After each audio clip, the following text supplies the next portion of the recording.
Okay, for the last installment ng ating SEA Games Diaries tonight, habang nag-aanda po sila sa courtesy call bukas sa Intramuros with President Marcos at habang minomonitor din natin yung opening ceremony ng ating mga ASEAN Para Games counterparts. By the way, para fencing team is also part of our team. Good luck sa ating Yes. para fences and sa the whole delegation na rin ng mga differently abled athletes. Pero pag-usapan natin able fencing naman tayo with our guest, silver and bronze medalists in saber and pole events in the SEA Games sa team events. Sayang nga lang sa Yes pa. individual, medyo minalas tayo, Opo. ginapos tayo. So, let me welcome back again si Queenie Dalmasio. Uling beses natin nagkausap was during UAP, UAP, nanalo ka ng MVP title and now you won silver and bronze again sa SEA Games. So, bumati ka muna sa ating mga taga-sunod natin. Hello po sa Sports Corner po. Nice to meet you po. Oo, at it's great to have you back again after yung inyong UAP stay. Ito yung uling beses na nakausap kita sa Zoom. Pero nagkaroon tayo ng mga chance encounters before, especially yung sa anti-doping na Yes po. event before the SEA Games. So, Queenie, una sa lahat, kamusta na kayo? Kaka-resume mo lang ng inyong training after yung holiday break na siguro marami kang na kinain, marami kang nabaw o na tumaas ang timbang mo, pero back to normal training na ulit para kay Queenie at marami kang mga pagdadaanan pa mga competition na nakaline na para sa'yo. Yes po. Yes po, I've resumed training na po and I plan to join po the first leg of the PFA National next month po sa Amaranto. It's a good chance to stay sharp and compete and hopefully po maging maganda yung result po. So, discipline and focus in training are really important na ma-achieve po ito. By the way, this is actually your second time that you competed sa SEA Games, no? Pang ano ko na po, pang fourth time ko na po. About time na. So, Opo. 2019, 2021, 20 2023, 2025, tama mo ba? Opo. Yes Ayun. po. So, nagigisuki nga si Queenie diyan sa SEA Games and bago tayo dumako sa 2025 edition, how different it was itong 2019, yung inos tayo sa Opo. Manila. Then 2021, 2023, 2025. Yung 2021, Opo. that was during the pandemic, no? Kaya medyo challenging pa noon yung Yes magka-train po. during the pandemic. Then yung, of course, the succeeding editions. Ano ba ang pinagkaiba ng inyong preparations? At the same time, yung inyong performance niya during those SEA Games na pinagdaanan mo for 4 consecutive times. Yes po. We joined po local competition and training campus sa Korea before SEA Games po and progress and was gradual but super helpful po yung guidance and support po ng mga PFA, PSC, and POC po and coaches. Sila po yung nag-give direction and nag-encourage po and remind na stay discipline sa fencing, consistency, and daily effort talaga ang key. Walang shortcut, kaya every training sessions counts po. And how does it special para sa iyo na makapag-compete nga ulit sa SEA Games? Kasi noong 2019, nag-bronze ka. 2022, bronze. 2023, silver. 2025, silver and bronze. Sa lahat ng mga editions nyo, medyo inapos lang tayo sa ginto na ito talaga yung dream. Yes. And of course, yung possibility na nais mo kanta, yung makuha mo ang ginto. Pero silver and bronze lang ang inabot. Doble talaga pagdating nga doon sa SEA Games. Opo. Honestly po, missing the gold actually motivates me more po. It fuels me to work harder po and train smarter at improve pa po na every aspect, every competition, teach you something new and I know if I stay disciplined and consistent, I'll be better prepared for the next another SEA Games po and tournament po. Okay. So, bago ang SEA Games, meron kayo mga iba't ibang mga competitions like course, as we all know, sumali ka sa UAP, sumali ka sa Yes po. PFA Nationals, then in between, meron tayong mga international competitions, yung mga Asian Championships Yes po. or World Cup. Uh, Gaano ito nakatulong upang mag-gain yung exposure and experience para pagdating ng SEA Games, mas lalo ka pang anda ang inyong sarili dito? Malaking tulong po yung competitions before SEA Games po like UAAP, like sabi niyo po yung Asian Championship, yung mga international tournament. Kasi po na-realize po namin yung strength and weaknesses namin. So, you also learn po how to handle pressure and stay focused po. Lahat ng lesson po na nakuha namin sa mga events na yon help me get physically and mentally ready po for this yung last SEA Games po. At meron din kayong mga foreign training camps bukod pa rito sa SEA Games. And how Yes was po. your experience na, of course, nakapag-compete ka ng sa mga high intensity matches against those na mga, sabihin natin, ka-level mo sa top 100, mga ka-level sa top 100 o so on so forth. Pero most of the time, hindi tayo napalad. Pero yung nakakuha ninyong experience, guaranteed, magagamit ninyo pagdating nga sa SEA Games campaign.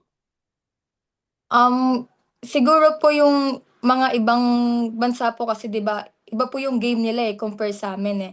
Like ang laki po ng tulong kasi need mo pong ibigay yung full lahat ng walang pressure na 'pag nandiyan ka wala ka ng choice, eh.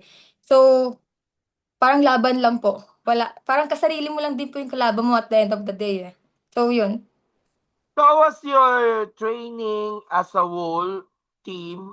And of course, yung meron pa yung mga strength and conditioning, nutrition, tapos may mga weight cups nga para at least Yes marating po. ninyo yung tamang prime condition nga for the SEA Games. So nag-ano po, nagte-training po kami sometimes ng 3 times a day. So ano po, like na tuloy-tuloy po yung training namin like walang absent and ayun kahit may mga injury na po yung iba, eh, pero wala po. Ayun po parang 'pag may gusto ka talaga, push forward po talaga if may gusto ka. Ay, nakalimutan din tayo. You also studied din sa UE pa rin or Yes you're po. just graduated na? Graduate na po ako ng ano po, ng college but nagma-masteral po ako ngayon po. So kaya pala nagma-masters, gusto niyo ma-extend pa lalo ah, yung playing years sa UAP. Kaya lang last year mo pala nga dun sa UE. Pero challenging ba na of course yung makipagsabayan ka dun sa degree, tapos may mga trainings in between, and kahit pa paano supportive din yung mga teachers ninyo, mga props ninyo sa inyong campaign. Siyempre po unang-una ang hirap po maging student athlete, pero sabi nga nila student ka muna before athlete. So, like the time management ko po talaga na mag-aaral ang ano ko po kasi ang pasok ko lang po is every Saturday but whole day po like 9 AM until 7 PM po. So, ayun po, minsan po nung may training camp po ako, kinausap po ako ng prof ko na kailangan makapagpasa pa rin po ako. So, ginagawa ko buti po may mga online din po. So, may time po na pinapauna po ako ng prof ko na mag-exam or gumawa ng project or mag-present sa kanya po, Pero during ayun. the SEA Games sa Thailand, nakapag-manage ka pa rin na, of course, tapusin yung mga assignments ninyo, yung mga tasks Yes ninyo sa po. school. Yes po, natapos ko naman po at natutuwa din naman po yung mga doktor ko, like yung prof ko kasi na hindi ko po pinapabayaan pa rin po yung study ko. Okay, you also join yung mga individual events during the SEA Games. So, pangilang standings ka during those events sa Sabre? Ang standing ko po dito po sa Philippines, pang-third po ako. Okay, sa top 3. Pero sa SEA Yes po, Games, pangilan ka? Doon sa individual lang? 'Di po ako nag-individual, sa team event lang po ako naglaro po. Sa team event ka Yes po, naka-focus, no? Para yes dito sa po. SEA Games. So we now focus on sa ating Saber events muna kung saan uh,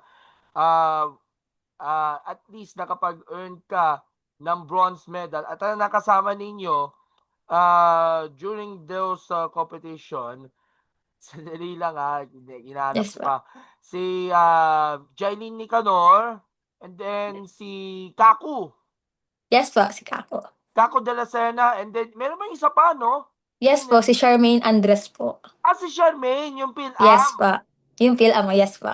Oo. So, how's the experience sa mga kasama ninyo? Sina Kaku, si Jailyn. Si Jailyn, siya yung queen of saber na yon ha. Yes po, opo, At sa of course, si Tigilin. Charmaine Andres, who actually a Phil-Am recruit na Yes of po. course, naglalaro din sa nationals ng a few recent times.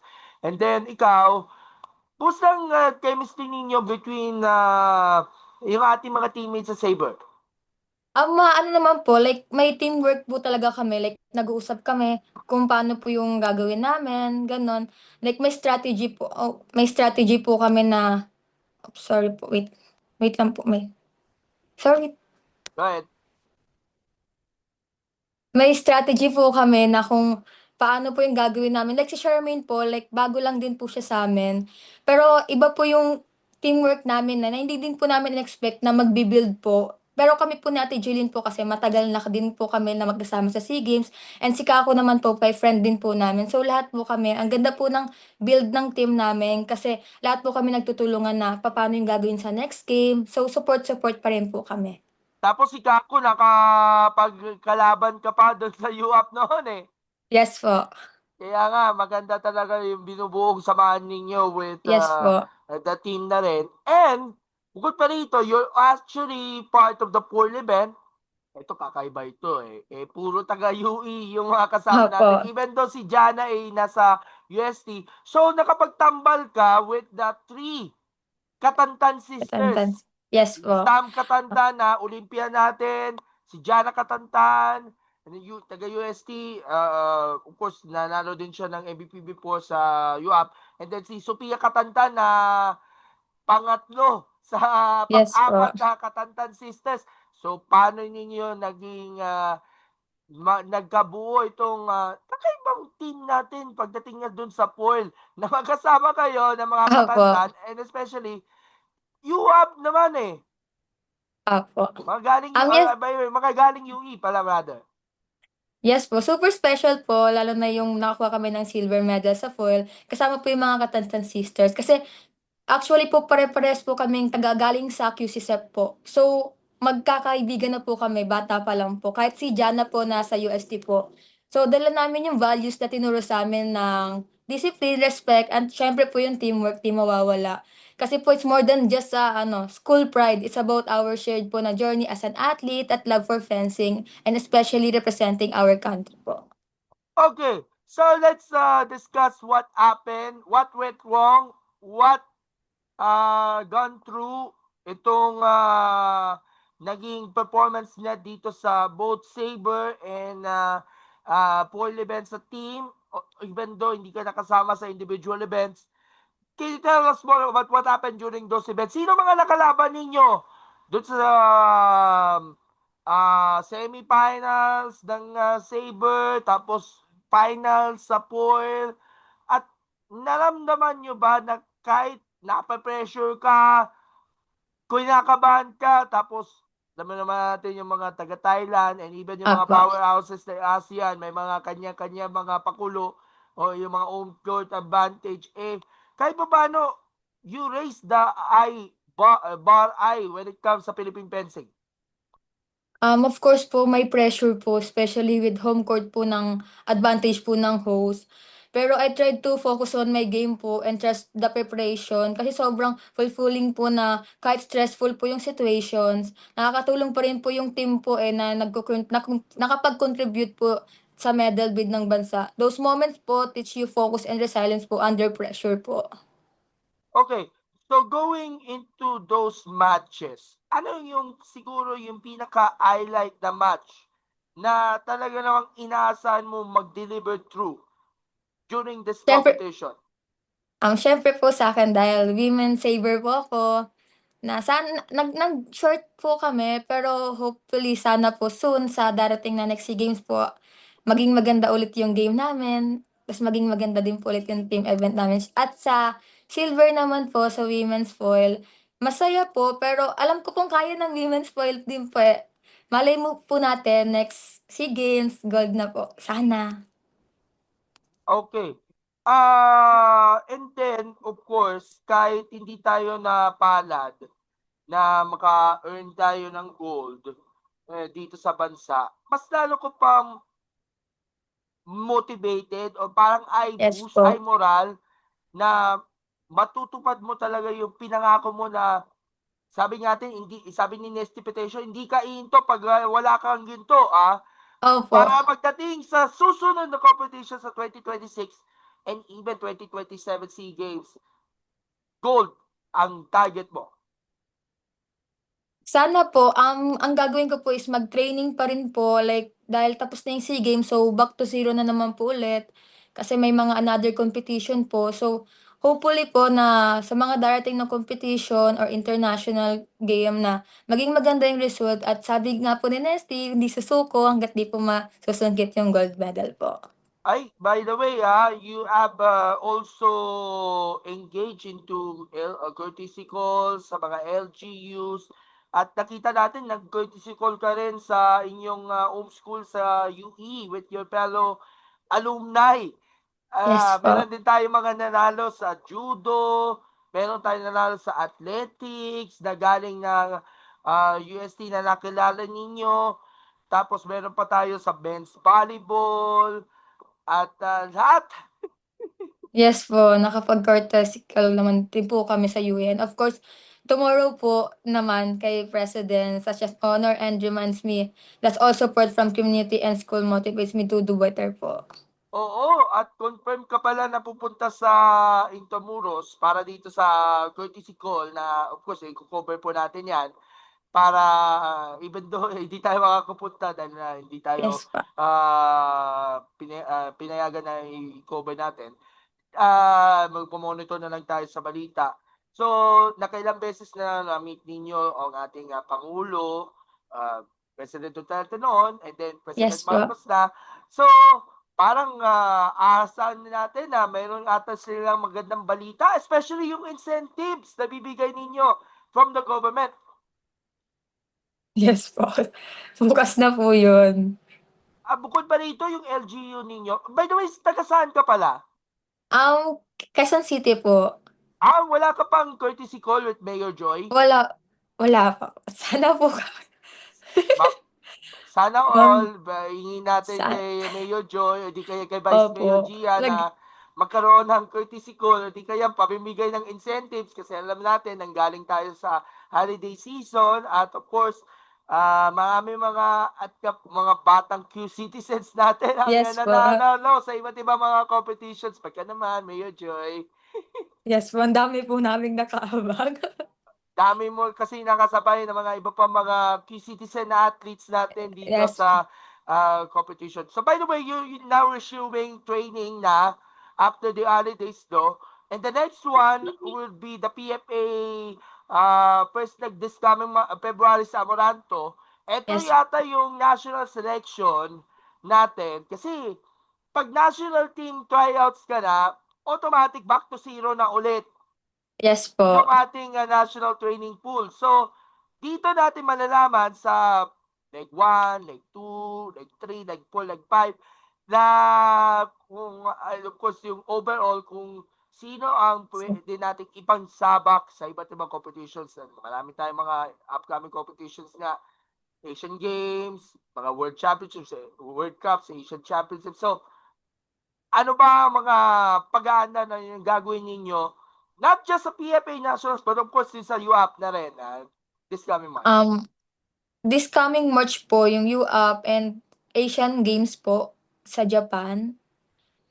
Ayun po. So, this ano po, January 26, balik na po yung training namin sa national team. Pero dahil ako po, may UAAP pa ako, nag-start na po ako ng training.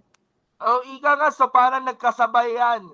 Yung national Yes team po. training, tapos UAP, kailangan mo talagang i-balance mo talaga kung Yes ano ang po. uunahin mo magko-compete, whether sa nationals, and of course yung sa collegiate side na rin. Pero of course, very supportive naman si Coach Amat Yes po si coach. at na coach mo sa UE.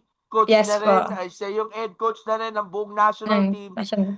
sa inyong mga ambitions and goals ninyo na makukuha nyo come 2026. And of course, Asian Games will be Yes po. definitely a better event for you. Last question na lang, ano ba na-exparating ng isang Queenie Dalmasio for 2026 para sa'yo? My goal po for 2026, to keep improving both individually as part of my team, and I want to stay disciplined, gain more international experience, and contribute more to our team success. I aim to push myself to achieve bigger goals, and not just for my medals, but for personal growth and proudly representing my country po. Wow, galing mo pala mag-English para ka na magiging isang beauty queen sa Q&A, no? Okay, Queenie, bukod pa rito, ang talagang inaasam nyo rin is ma-improve din yung world stand rankings ninyo sa Saber. Yes po.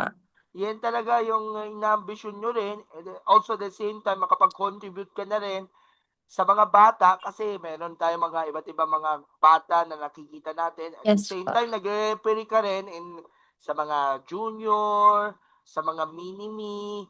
Pag nakikita ninyo yung mga kabataan natin, na nagko-compete na sa fencing kasi alam natin fencing is a very expensive sport para sa Yes tingin po. ng iba, tapos para sa rich yung fencing, pero pwede pala sa mga kabataan natin kasi nakakalat na yung iba't ibang mga fencing clubs Opo. dito sa Metro Manila and even sa provinces.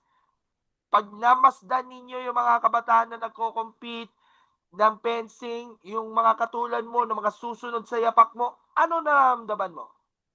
Nakikita ko po yung sarili ko na 'pag ano ka po na dati po kasi bata din ako sumali ng fencing na wala pong alam, gano'n. So, unti-unti po na kung may gusto ka po talaga sa buhay or gusto mo yung marating ka, magagawa mo po, eh, wala pong hindi libre naman po yung mangarap, so lakihan mo na. So, natutuwa po ako sa iba na sana in the future sila naman din pumalit sa'min at sana 'wag silang magbago at stay focused pa rin sila, discipline po talaga yung number one na sana din maging mabait sila at sumunod po sa lahat, yun po. Natutuwa po ako sa kanila kasi ang dami na po ngayong fencing, hindi na po siya yung small community, eh, kasi may iba-ibang school and lahat po like sabi niyo ang dami ng club din po, yun po. At uli na lamang po, yung suporta ng family niyo po, nangingibabaw talaga dito sa inyong pagsabak sa SEA Games. Anong reaction ng inyong family nung nakita mo na nakadalawang medals ka dito sa ating competition? Masaya po sila, siyempre po thankful po sila kay God and inisip po nila sa'kin na okey lang ba kasi po may injury po ako sa ankle. Inisip nila okey lang ba yung paa mo, ganyan, gano'n po. So, naitakot po sila parang sinasabi nila na kahit no matter what happen po, kung ano yung kaya mong mabigay, proud pa rin po sila sa akin. Okay. By the way, gumaling ka na doon sa injury mo, no? Nagte-therapy pa rin po ako until now. Okay, so within those time period, talagang babalik ka ba sa full form after of course, yung injury mo? Yes po, gusto ko pa po maglaro. Oo nga, Iba po yeah, at hindi ka pa tapos sa iyong mission niya na makakuha yes ka po. ng ginto. Siyempre. At of course, congratulations again for a successful stint sa Southeast Asian Games, both silver and bronze sa team events natin. Queen, may mga gusto kayo pasalamatan at magkita tayo sa Yes. PFA National sa February. Pero bago yan, may mga nice kayong pasalamatan sa PFA. Una po, thank you po kay God and thank you po sa inyo dahil naimbitahan mo ako dito and sa PSC po, sa PFA, POC, sa mga coaches ko and teammate ko na sumusuport at walang sawang suporta po dito sa Pilipinas, my family, and thank you po sa lahat-lahat. Sana po wag po kayo magsawang sumuport pa rin po sa'min hanggang sa makakuungkit po ng gintong medalya. Ayun. So, thank you so much, Queenie, for having us here. Bukas, pupunta ka ng Intramuros to meet the president Yes po. and babalitaan mo ko doon kung anong Sige po. mangyayari. By the way, kumpleto ba yung team natin na pupunta? Kasi ang alam ko yung ibang mga the teammates niyo are now in abroad, no? Si Yes Sam, po. Si Sam Katandan is now in Penn State, no? May Yes po. ihabol nga sa UAP. Pati yata si Jana, no? Si Jana po nakauwi na po. Ano kauwi na? Yes po. Sophia, and Nakauwi na then din po. pati na rin yung ibang teammates sa Saber. Yes po. Si Charmaine po nasa Harvard po. Sa Yes po. Harvard. So parehas Yes pala po. ni Sam na magko-compete nga sa USNCAA kaya Yes po. hindi sabihin natin hindi sila umuo dahil of course kailangan nila may mga commitments na na Yes po. pagdaraanan as a student athlete naman sa Yes abroad. po. Pero we wish them well sa kanilang mga of course chosen path nila yun yung makapag-compete niya sa labas ng bansa being part of a prestigious USNCAA school ika nga. Yun Yes talaga ang po. pangarap mo before, yung makarating ka sa USNCAA just before yung mga UE open mo. Hopefully po sana, pero God's plan po talaga kung saan ka talaga. Kung para sa'yo. So, yun po, dito. Ayun, so maganda talaga ang purpose talaga ni God na nandito ka na sa Yes pa. national team at we're do hope na sa 2027 ginto talaga ang makukuha natin manifesting yan. Maraming salamat Queenie for joining us tonight and bukas makakasama natin si Sir Ninoy Marayag ng Master Athletics para pag-usapan natin ang mga programa sa Master Athletics and we wish them all well sa Quintisikol bukas and looking forward sa mga upcoming competitions na nakalinya sa ating fencers natin. Babalitaan namin kayo ulit pag meron na kayong medalya na napapabalo. Yes. Bye-bye! Maraming salamat po. Right. God Thank you po, bless. sir. Thank you po, Salamat Sir Gab. po.